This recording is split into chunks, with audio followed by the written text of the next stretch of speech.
안녕하세요. 네. 오늘 귀한 걸음 해주셔서 감사합니다. 어, 오늘 너무 잘 오셨습니다. 여기 계시는 분들이 아마 제가 오늘 이제 고1 대상 특강, 설명회로 이제 준비를 했는데요.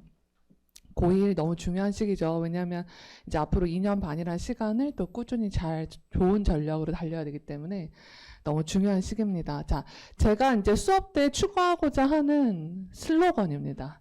네, 수능 영어, 또 내신 영어도 마찬가지죠. 관건은 문해력. 그래서 직역을 넘어서 핵심을 간파하는.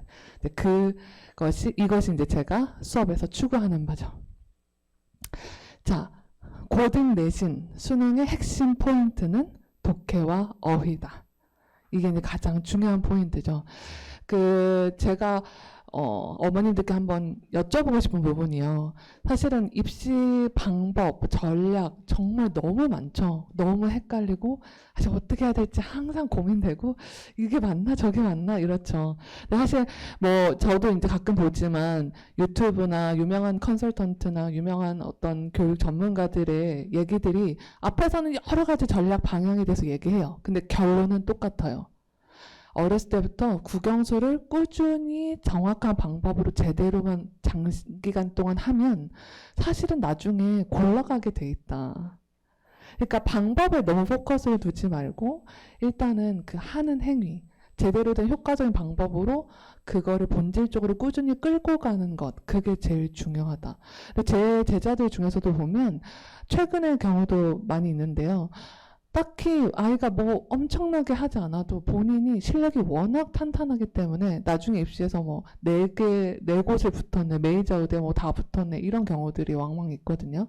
그래서 제가 꼭 당부드리고 싶은 건 제가 오늘 수업에서 설명해서 하려고 하는 그 포인트가 결국에는 공부의 방법이죠. 네, 그 방법을 확실히 가지고 그거를 꾸준히 가져가는 것, 그거를 꼭 설명드리고 싶습니다. 자, 그렇다면 이제 고등 내신과 수능의 포인트는 독해와 어휘인데 제가 이미지로만 보여드리면 내신이 요즘에 다 트렌드가 이렇게 독해 지문이 길죠. 예전에는 뭐 문법도 많이 나오고 했지만 사실은 요즘에 문법 문제가 나온다 하더라도 변별력이 적거나 문항수도 적고요.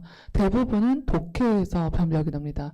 그리고 독해도 기존의 내신 시험범위 지문이 그대로 나오지 않고 다 변형이 되죠.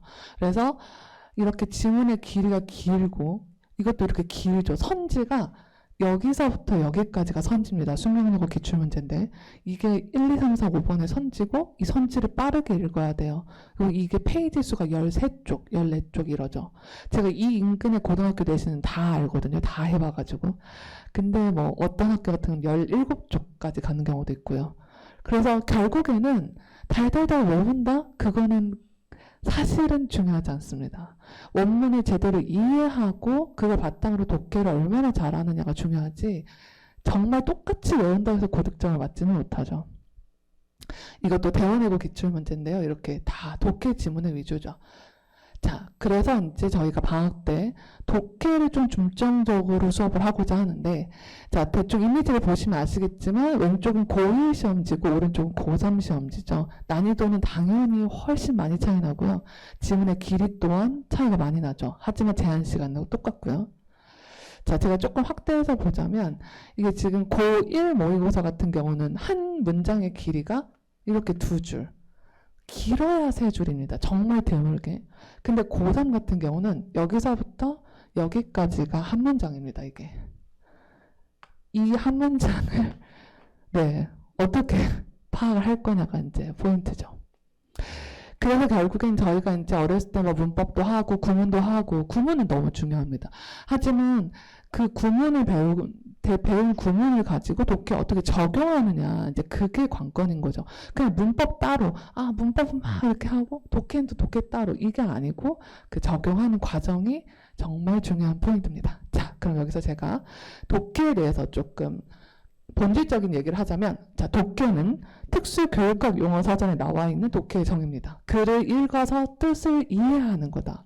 독해는 연계된 생각 속에 숨겨져 있는 구상적 활동이다. 그럼 그 구상적 활동이 뭐냐? 단순한 정보의 나열이 아니라 그 정보를 토대로 깊이 있는 이해를 하는 것이다. 그래서 제가 이 대목에서 꼭 당부드리고 싶은 건 결국 독해는 본인이 글을 이해하고 판단하는 거죠. 사전을 찾아볼 수도 없고 해석지를 볼 수도 없죠. 근데 우리는 공부할 때 어떻게 하죠? 해석지를 너무 열심히 읽죠. 좌우 왔다 갔다 하면서. 혹은 끊어읽기를 너무 많이 하죠. 불필요하게. 그리고 한국어 해석을 다 직역으로 쓰죠. 그런데 제일 또 하나 방법은 본인들이 글을 읽는 훈련보다는 그냥 아무 준비 없이 수업에 가서 선생님이 다다다다 직독 해주는 거 그냥 듣고 앉아있죠. 이 모든 것들은 지양해야 합니다. 글은 그렇게 읽어서 이해되는 게 아니죠. 어머님들도 너무나 잘 아시겠지만 독해는 그래서 본인이 글을 직접 읽어서 핵심 포인트를 따라가는 것, 그 훈련을 이제 꾸준히 끝까지 하는 게 중요한 포인트입니다. 자, 그래서 제가 이제 제 수업에서 추구하는 3가지 방향을 이제 간단하게 설명을 드리겠습니다. 첫 번째, 실질적이고 분석적인 독해력 향상 훈련. 자, 독해를 읽을 때 그냥 자, 요땡 다다다다 이렇게 읽으면 아이들이 무슨 얘기를 하냐면 선생님 뒤로 갈수록 앞에 내용이 기억이 안 나요. 지문이 너무 길고 난해하고 어렵기 때문에 정리가 안 되죠. 그래서 진짜 중요한 포인트는 글을 읽을 때 초반의 소재, 그 소재를 잡고 끝까지 글을 읽는 훈련, 그런 것들이 반드시 필요합니다. 그래서 소재, 주제 이런 포인트들을 찾아가면서 글을 읽는 거고, 또 하나 유형별로 풀이 전략이 좀 다릅니다. 예를 들어서 빈칸이나 어휘나 이런 것들은 전부 다 주제와 직결되지만 또 순서 삽입 같은 경우는 주제보다는 글의 흐름을 따라가는 게 더 중요하기 때문에 그런 포인트들을 연습을 따로 해야겠죠. 자, 두 번째, 단어 직역이 아니라 의미를 이해하는 것. 이건 제가 뒤에 슬라이드 더 자세히 설명을 드리고요. 세 번째, 어휘력을 강화시켜야 됩니다. 그래서 이 3가지 포인트를 반드시 염두하고 내신과 수능을 끝까지 준비해 가야 합니다. 자, 그럼 첫 번째, 실질적인 분석 훈련. 이게 뭐냐? 내신과 수능 영어의 필수 스킬이죠. 내신도 마찬가지인데요. 예를 들어 중대국어 같은 경우 선생님들 시험범위에 있는 지문의 앞부분이 다른 데서 이제 문장을 좀 추가 삽입해가지고 변형해서 내거든요. 그럼 애들은 내가 공부했던 지문이 아닌가 이러는데 사실은 그냥 추가했을 뿐 원래 시험범위에 나왔던 그 지문의 핵심 내용과 벗어나진 않아요. 그래서 결국에는 핵심을 파악하는 게 너무 중요하고요. 그 다음에 두 번째, 독해 대부분의 지문의 답의 근거가 다 주제문에 있습니다. 그래서 그 주제문을 찾는 게 관건이고요. 그리고 아까 말씀드렸던 소재, 주제문 답 근거, 선지 소거 이런 훈련들을 반드시 해야 됩니다. 모든 시험 문제의 답은 지문에 있다고 하죠. 그래서 지문에서 표현을 찾아서 그걸 가지고 답을 스스로에게 납득시켜야 합니다. 글의 핵심 파악으로 정답의 확신을 얻어야 되고요. 유형별 풀이를 강화시켜야겠죠. 자, 예를 들어서 한 질문만 보자면 이게 올해 고3 3월 모의고사에 나왔던 기출문제입니다. 그때 당시 34번 빈칸 문제, 오답률이 가장 높았던 지문이긴 하지만 제가 단호하게 말씀드리는 건 이 지문의 난이도는 기존의 평가원에서 출제됐던 난이도보다는 쉬워요. 수능 기출이나 평가원 기출은 훨씬 더 좀 어렵죠. 이번 6편은 조금 쉽긴 했지만요. 자, 간단히 보시면 제가 여기다가 밑줄을 군데군데 이제 쳐놨는데 제가 아이들한테 이제 이런 훈련을 시키죠. 지문의 소재가 뭐야? 그러면 여기서는 Art and Science가 되겠죠. 그리고 이제 그 Art and Science가 어떻다 그게 주제고 그거에 관련된 내용이 답입니다. 자, 보면 이 지문에선 첫 번째 문장에서 simplicity, 단순하게 하는 게 소통이 더 잘 돼. Communication of message. Art and Science 전달하려고 내용이 simplicity 했을 때 더 잘 돼. 자, 그 다음 문장에서는 methodologically. 방법적으로. 더 systematic하게 해야 돼. frame. 어떤 틀이 있어야 돼. limit이 없으면 잘 안 돼. 그리고 또 여기서는 룰이 있어야 돼. 또 그 뒷부분에서는 solid form. 어떤 확실한 형태나 structure, 구조가 있어야 돼. 이게 지금 글을 따라가는 방법이죠. 주제를 똑같은 단어를 활용하지 않고 영어의 특징인 계속 패러프레이즈를 재진수를 해가면서 주제를 도출하고 있죠. 자, 그런데 답은 빈칸 부분에 아름다움을 만들어내기 위해서 빈칸하다. 자, 실제로 이거는 해석인데요. 평가원이나 이제 모의고사 해석지를 가급적 저는 무조건 절대 제 수업에서 애들한테 보지 못하게 하는데요. 너무 직독이 돼 있죠. 아름다움을 창조하기 위해서는 예술가는 자신을 제한해야만 한다. 이게 답인데 여기서 뷰티는 아름다움이 아니고 아트로 이해해야겠죠. 예술 활동을 하기 위해서는 빈칸한다. 계속 자주 반복했던 어감은 심플시티, 틀, 규칙, 제한 이런 거죠. 그래서 답이 뭐가 되냐면 restrict로 이어지는 거죠. 근데 이걸 단순히 해석지에 보면 전부 다 그 글자를 단어를 다 직역으로 해놓거든요.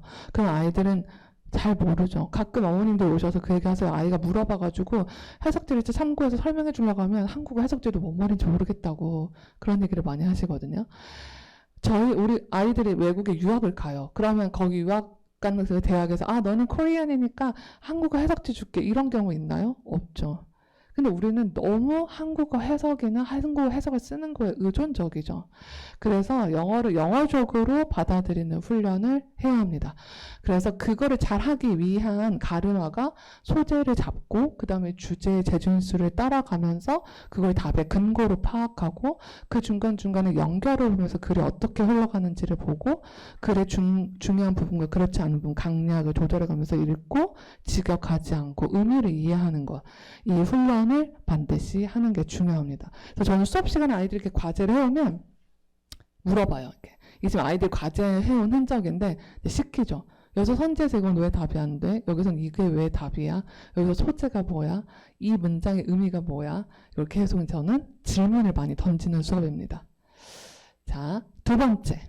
학습 방향 두 번째는 아까 말씀드렸던 단어 직역이 아니라 핵심을 파악하는, 이거 앞부분에서 얘기했던 거랑 비슷한 맥락인데요. 제가 이제 지금 그 설명 그 브로셔에는 이제 세 번째 문장, 이 문장을 지금 예를 들어놨는데요.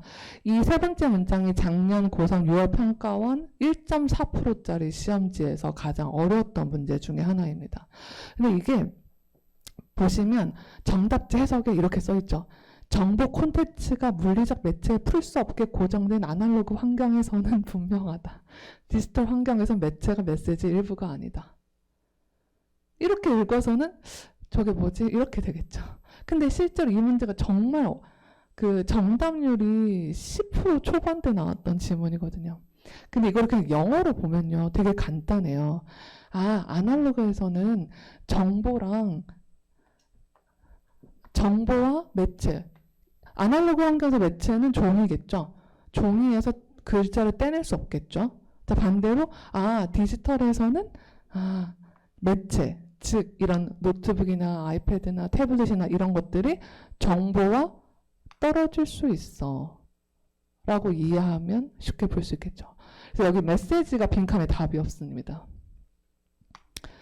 여기서 인포메이션이 근거가 되어서 메시지로 답이 나왔죠. 근데 이 질문을 애들이 대부분 어떻게 생각했냐면 정보 대충 그런 내용 그래가지고 저장하다라는 단어를 진짜 많이 썼어요.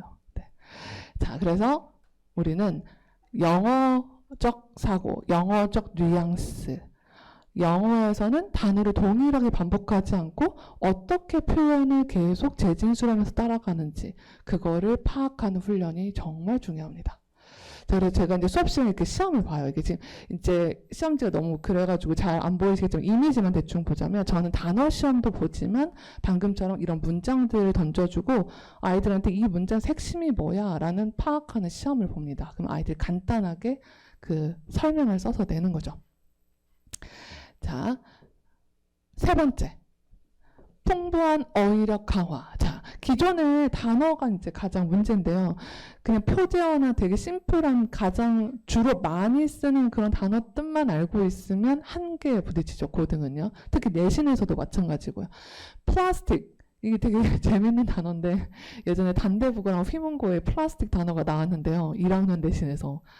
애들이 다 플라스틱을 그냥 플라스틱으로 이해한 거예요. 근데 플라스틱은 유연한이라는 뜻이 있습니다. 그래서 그 1학년 때부터 이제 내신이 나오니까 당황스럽죠? 자, 저기 단어를 보시면 이게 전부 다 평가원에 기출됐던 문장들의 예문인데요. 이 어카운트 같은 경우는 빈칸에 답으로도 나왔었습니다. 그래서 어카운트에 보통 뭐 은행 계좌 이 정도 아니면 좀 더 하는 애들은 뭐 설명까지는 알고 있지만 이게 중요성이란 뜻을 가지고 있다는 건 모르죠. 그래서 애들이 맨날 핑계를 대요. 이제 단어를 외우라고 하면 아니 뭐 저는 뭐 감이 좋아서 문맥상 유추가 가능하다고. 문제는 선지에 있는 단어 뜻을 모르면 못 풀겠죠. 그래서 단어의 어감, 단어의 쓰임새, 그다음에 단어가 이 맥락에서 어떤 뜻으로 활용되는지까지 폭넓게 잘 알아야 합니다. 그게 또 너무너무 중요합니다. 자, 그래서 제가 단어 숙제를 낼 때 이제 단어 책을 보시면 아이들이 이게 이제 서울대 의대 갔던 친구가 공부했던 흔적을 제가 이제 기록해 놨던 건데요. 단어를 되게 애들이 이제 그 언어의 4대 영역, 말하고 듣고 쓰고 읽고 이 4대 영역의 기본 소스가 문법과 단어죠. 근데 우리는 아이들이 수업에 오기 전에 이제 한 4-5시간, 3-4시간 막 단어를 막 벼락치기로 막 해요. 하고 와서 나 페일하면 난 영어 하기 싫다 이렇게 되죠. 방법이 잘못됐죠. 단어는 소스일 뿐인데 메인 디시처럼 막 열심히 몇 시간 동안 앉아서 해요. 비효율적입니다. 단어를 무작정 많이 쓴다고 잘 외워지지도 않고요. 단어를 장시간 한 곳에 앉는다고 해서 외우는 것도 아닙니다. 언어는 맥락에서 사용하는 거잖아요. 그래서 짧게 자주 여러 번 보는 게 가장 효과적입니다. 제가 추천하는 방법은 보통 아이들한테 10분, 20분씩 하루에 2-3번 보라고. 같은 범위를 다시 봐도 좋고 또 다시 새로운 걸 봐도 좋으니 여러 번 자주 보는 게 가장 효과적입니다. 단어책을 노트처럼 그냥 막 쓰는 거죠. 단어책은 막 아무것도 되게 체크가 안 돼 있고 막 이런 애들 있죠. 막 따로 타이핑 해가지고 정리하는 습관. 그리고 노트에다 열심히 막 단어장 만들었어요 쌤 막 이러면서 가져와요. 오케이? 그럼 물어볼게요. 몰라요. 왜 쓰냐고. 공부는 효율성이란 말이 조금 양면성이 있죠. 퀄리티를 따지지 않고 무조건 빠르게 해야 돼. 그런 의미는 아닙니다. 제가 말씀드리고자 하는 효율성은 부수적인, 낭비적인 그런 행동이나 그런 학습 태도는 다 배제하고 정말 내가 머릿속에 넣는 방법, 그거를 조금 본질적으로 추구하는 게 중요합니다. 그래서 단어 시험을 이렇게 봅니다. 그래서 이제 전체 개수의 80% 이상 맞아야 통과고요. 그렇지 않으면 이제 재시험을 보고 가야 되고요. 그래서 이런 식의 단어 시험과 아까 핵심 의미를 쓰는 그런 문장 의역 시험, 이게 두 가지가 제가 수업 시간에 반드시 보는 테스트입니다. 자, 그래서 이제 마무리 단계에서 좀 정리를 드리자면 수업의 특징은 수동적으로 그냥 앉아서 듣고 가는 게 아니라 제가 질문을 좀 많이 던지는 수업이고요. 아이들도 저한테 질문을 좀 많이 하는 수업이고요. 단순하게 문제를 푸는 것보다는 근거랑 핵심을 반드시 찾아야 됩니다. 그래서 이게 답의 근거를 본문에서 어떤 식으로 표현했어? 라고 하는 걸 계속 질의응답을 하는 훈련이고요. 정답에 그래서 확신을 갖게 된다고 졸업생들이 피드백에 써줘요. 그 다음 풍부한 어휘력 강화랑 아까 말씀했던 의역하는 그 문장 해석의 그 핵심 의미를 파악하는 능력 그 테스트를 하고요. 고난도 유형 집중 연습을 방학 때 4주 동안 할 겁니다. 매 수업 과제, 고난도 유형 모의고사 연습을 볼 거고요. 수업 시간에 이제 한 16문제에서 18문제 정도 킬러 유형만 추려가지고 시간을 딱 타이트하게 재고 연습을 할 거고요. 그다음에 세분화된 과제 제시라는 건 제가 이제 요일별로 과제를 나눠서 내줘요. 그래서 수업 끝날 때 이제 슬라이드에 띄워가지고 요일별로 이렇게 나눠서 해와라. 그래서 아이들이 이제 따로 계획을 굳이 세우지 않고 그대로 잘 충실하게 이행하면 네, 큰 무리 없이 잘 따라올 수 있을 겁니다. 자, 수업 구성은 이제 이제 수업 시간의 어떤 구성은 오자마자 단어 시험이랑 핵심 의미 파악 테스트를 보고 그 다음에 모의고사를 보고요. 독해 과제 해온 거를 같이 분석해보고 재시험하고 수업 후에 이제 질의응답하고 그러고 돌아가면 됩니다. 과제 같은 경우는 이제 유형별 주간지가 나갈 거고요. 그 다음에 모의고사 분석하는 과제가 있을 거고 단어를 매주 3개에서 5개를 외우는데요. 이게 이제 3개에서 5개라고 한 이유는 뭐냐면 그건 개인 역량 차이예요. 아이들이 이제 저는 방학 때 좀 맘 잡고 많이 해보고 싶다 단어를 그러면 많이 해도 괜찮고 저는 좀 스케줄상에 여러 가지로 많이는 못한다 하지만 적은 양을 좀 제대로 하겠다 그러면 데이 3개씩 해도 됩니다. 최소한의 데이 3개고요. 또 하나 제 수업의 특징은 아이들마다 시험 범위가 다 다릅니다. 그래서 다 개별적으로 시험지를 다 따로 만들어줘요. 예를 들어서 첫 수업 때 딱 왔는데 1에서 3을 통과한 애는 그 다음에 이제 4에서 6을 보겠죠. 근데 1에서 3을 통과하지 못한 애들은 제 시험을 보고 또 통과하지 못했다 하면은 그 다음 시간에 또 그 범위를 누적으로 다시 봐야 합니다. 그래서 개별적으로 단어 시험은 다 다르게 나갑니다.